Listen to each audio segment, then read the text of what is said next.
So how this got started is my husband has a master's in environmental studies, and he's worked in zoos all over the world, and he used to run the zoo in Tampa for 21 years.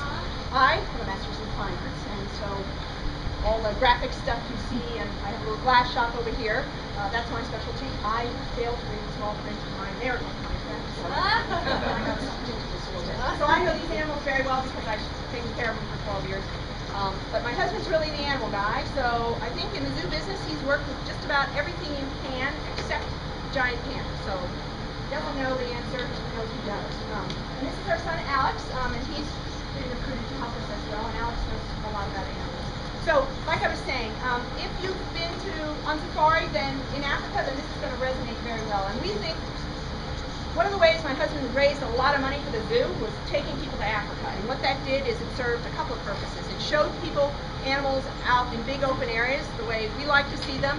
And it also got them excited about wanting to save animals and help animals. And what we're doing, well, what the Africans believe, and this is a philosophy we've sort of taken, because like I said, they know how to do this much better than we do, is they've taken abandoned cattle farms just like this place is, and in their case put their indigenous animals like their ellies and giraffe onto the property, and then they invite people to come on and do photographic safaris.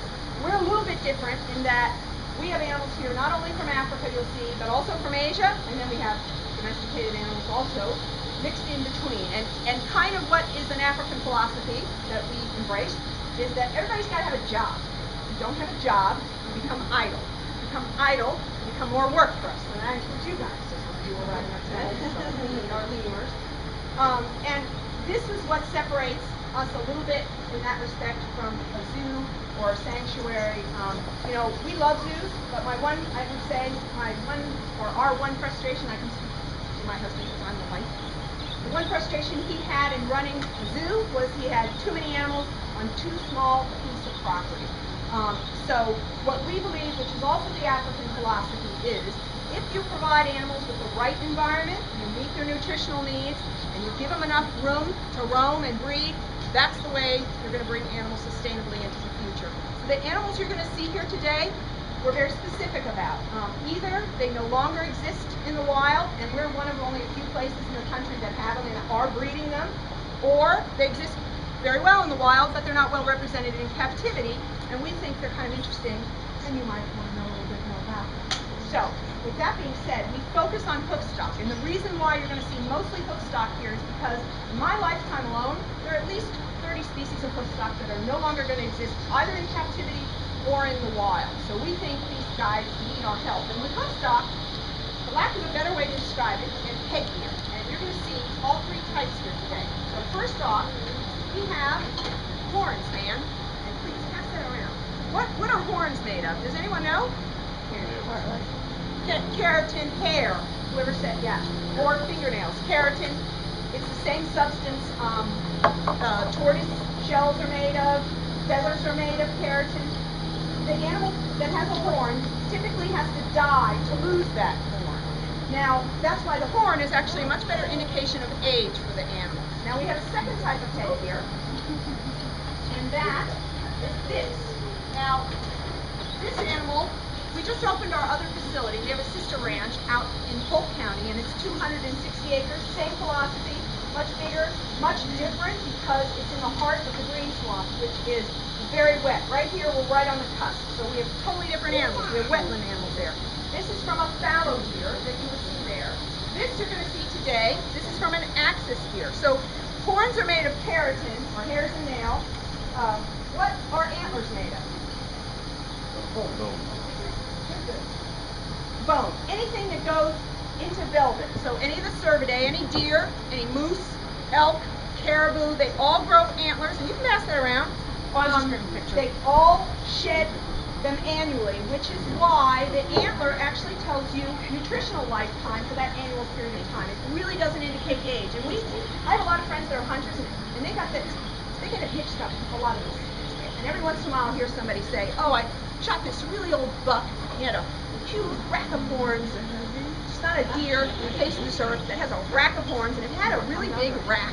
Usually meant that animal ate really well for that annual period of time. Sometimes genetics plays into that, but it's usually nutritional life that that's going to tell you.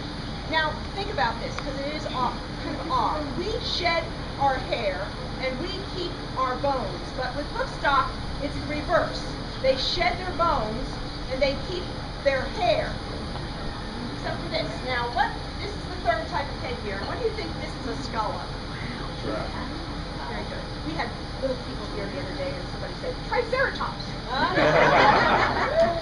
right, so giraffes have something totally different, and this is the reason we show these skulls, because it's really hard. For one thing, they're quite beautiful. This is called, I think, they're called a European mount.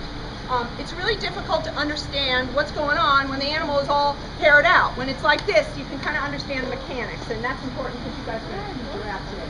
So these are ossicones, and ossicones start out, and it looks weird on this skull for a reason. They start out as cartilage, okay? And we're going to see, we've had 3 babies born here. You guys are going to see and probably feed our latest baby who was born June 16th, so not very old. And when the little guy was born, his little ossicones were, like I said, wiggly, like your nose and your ears, and they're flat against the little guy's head so that when he goes through the birth canal, he doesn't hurt the mom.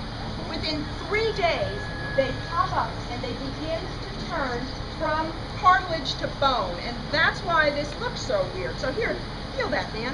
You're never going to get to feel an ossicone.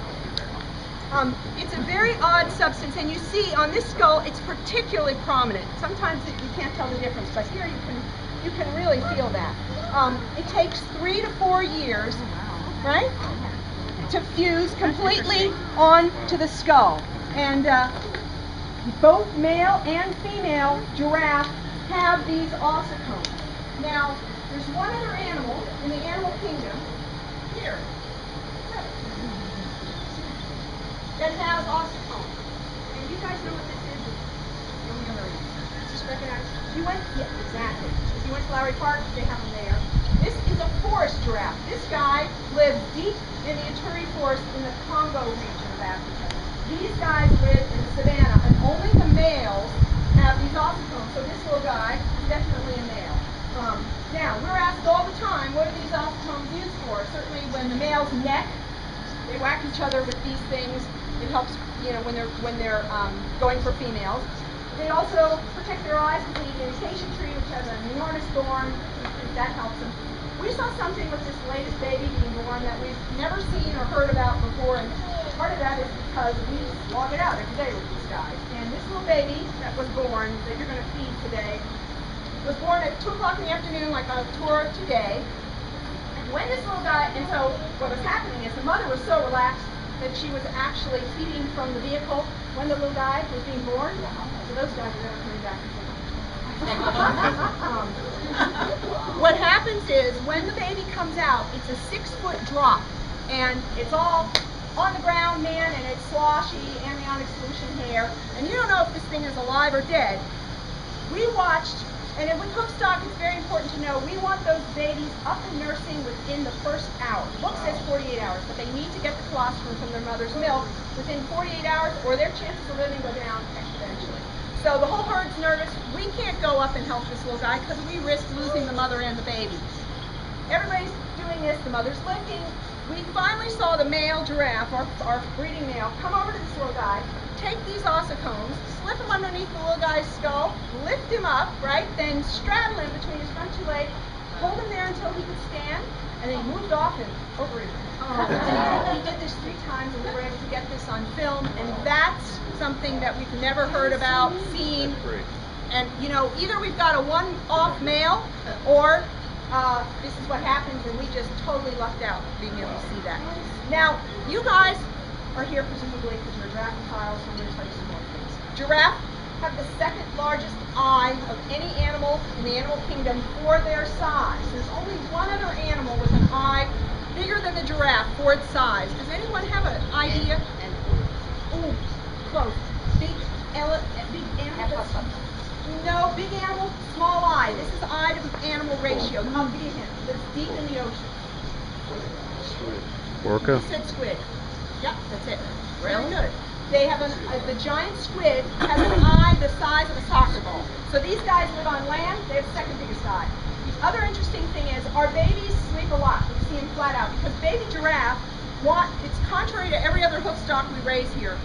most of the time the babies are up and running within the first hour. These guys want to spend as much energy sleeping so they can get as big as possible so they don't get predated.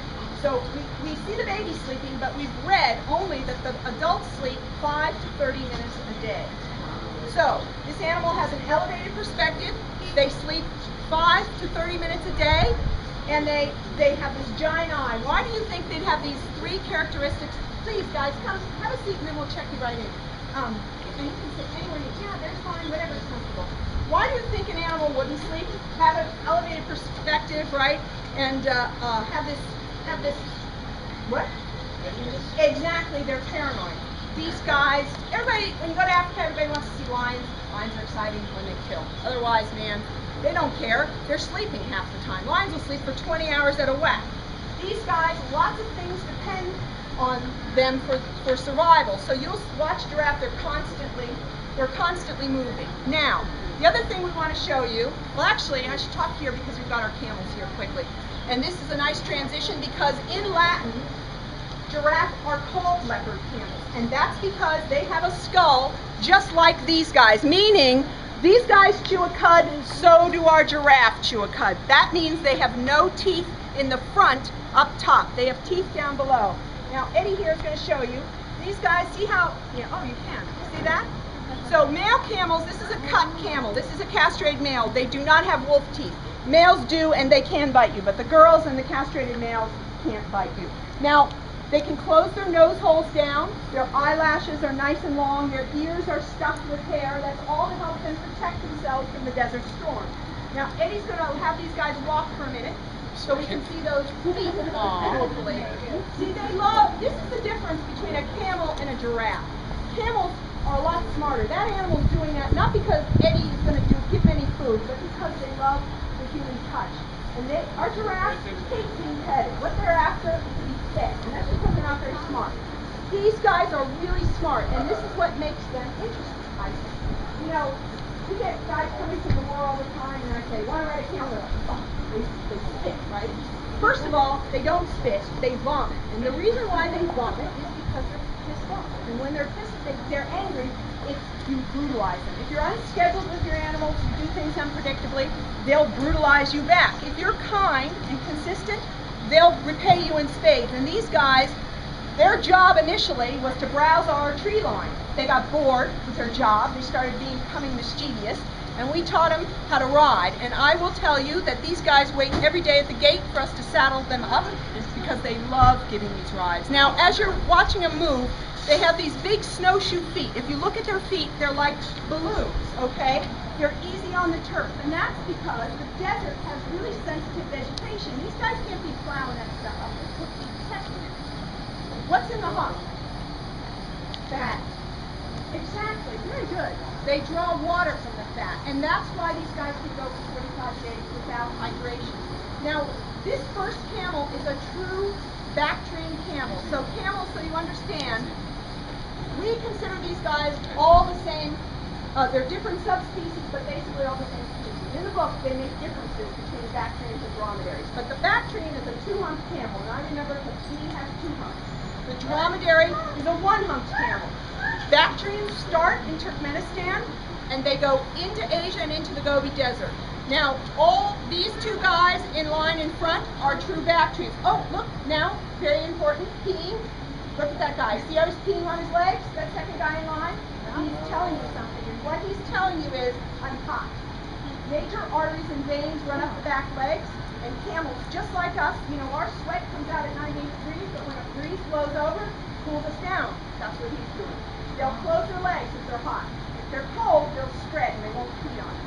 So he's telling you, I'm a little overused. Now, these 2 in front are back-trains. They start in Turkmenistan, they go into the Gobi Desert, and those guys can withstand temperatures as low as 30 degrees below zero and as high as 130 degrees above zero. They're like a rubber band. This 3rd guy in line is a fertile hybrid cross between a true dromedary and a true back-train. That's called a Thule camel. And in Turkmenistan, where those 2 subspecies cross over, that's where you'll find the Thules. And the way I can tell is his front legs are a little sturdier, they're hairier like the back-train, but his hump is kind of low-slung and not as perky as a true dromedary. Our true, Eddie, that last camel in line, common area. Yeah, and we just got this little guy. He's learning how to give rides. And he's still a xenomorphine.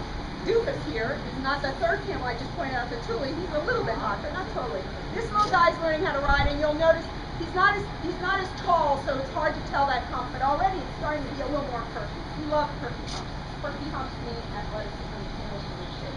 So we like to see that. All right. The other thing to note about these guys is the cush pad. You see that step stool in between their front legs? When they talk about camels cushing, they're talking about them going down on that pad. That's important because the animal's not going to want to put his whole body on the sand. That takes a lot of energy to stay cool. He puts that little step stool down, and he gets ventilation completely around the body. Okay, thank you. All right, now back to these guys. You're going to feed these guys. We're missing the bottom jaw. Giraffe are browsers, and just like I said, that means they chew a cud, so they have no teeth in the front up top, teeth down below. You guys are going to feed them live oak browse, okay? And you're going to hold them out like a fishing pole, and with little people, both hands, because they can lift you right up out of the truck if you're not careful. And what they're going to do is they're going to take their 18-inch long blue-black tongue, they're going to grab that browse, okay? And you're going to hold on, and you're going to watch them rake with their bottom front teeth, all those leaves and a little bit of twig, and they send it to their molars, top and bottom, and chomp, chomp, chomp. That's how they do it. We're also going to give you some produce to feed them, and you're going to say to me, how do I do this? And I'm going to say, shove it in their mouth. And you're going to go, no, they bite. And I'm going to say, no, remember the skull, they can't bite you. They really can't bite you. That being said, this animal, everybody wants to feed, and this guy, really, like the snot. All right. And what is this a skull of? Right? Anyone want to take a guess? A guess, man. Okay. It is an equid. It's a Grevy zebra. Today you will see zebra that look like horses. This guy looks like a mule, much bigger. And look at this, right? Right? Holy crap. Did he bite your tooth? Yeah. Thank you. They call that long in the tooth. These guys bite grass. That's why cows, anything that chews a cud will have the skull like a giraffe. Cows pinch the grass. These guys bite it, and that's why you're always taught, to feed with your hands flat, because they can take a finger off. I had a gentleman here the other day who I did this, and he said, he told me when he was a little person, he fed a carrot like this to a horse, right? And he forgot to remove his thumb, and it took his thumb right off and showed him the suture. Don't feed our zebra. They're horrible anyway, horses. But if you're going to feed an equid, you always want to feed with your hands flat. Now, let me show you something else quickly about these giraffes. Okay, what part of the body do you think this is from on a giraffe? No, it's fine. Exactly, neck. It's a cervical vertebrae. They have 7 just like we do, only theirs are a little bit longer. And this is the first cervical vertebrae, and I know that because it has this flange. So it's called the atlas vertebrae, which means, just like Atlas holds up the world, this holds up the skull. So this is a male giraffe, and this is the dorsal side, the main side. A male giraffe is like this at 18 feet, okay? This is the only animal we know that can rotate his skull, make it go parallel with his spine, and when that guy does this, he gets 18 inches and then an additional 18 inches to browse, which means these guys can browse over 20 feet in the air. The peak of our roof right here is under 20 feet. That's just under 20. That's how high up these guys are. So when you go to other people's property, if you look out here, the height of our leaf line is the height of our camels. If you go to other people's property, you can actually be a bit of a detective, and you can tell what kind of animals they have, or even if they have animals, depending upon what their leaf line looks like. Now, pass that around because I have something else to show you, and we're going to get started. All right, so with livestock, it's 2 issues. It's either they want to fight you, or they want to flee from you. And here, you need this, right? Check that out, man. Okay, this is the front leg bone of a full-size giraffe. It's the tibia, so on me it goes to my knee, to my ankle, okay? And if you look at this thing, there is very little room for marrow. Unlike that neck bone. So this, they can use this, they can kick giraffe, lion heads off, human heads off with this thing. It's a total weapon. So here, man, pass that around. When we have been to Africa, sometimes we've seen fresh giraffe kill, and the only bones that will be left will invariably be these front leg bones, because the hyena, which clean up after everything, you're not going to want to chew bone for bone's sake, man. They want to get to something nice and juicy, the marrow, like what's in that neck bone. And you can feel the difference in ratio for bone. Now, let me see. Let's do, what part? We breed many species here, but the ringtails are very polite. And what's going to happen is you'll probably go in with me. We're going to do it in probably groups of 6 to 7, depending upon how these parties work. I'm going to give you guys a stash of grapes. You're going to hide them behind your back. You're going to feed one grape at a time. And what makes these animals so polite? Because not all lemurs are as polite as ringtailed lemurs. Lemurs, first off, are prosimians, which means prosimian means before prosimian, right? So think of the primate tree going like this. Lemurs dead end.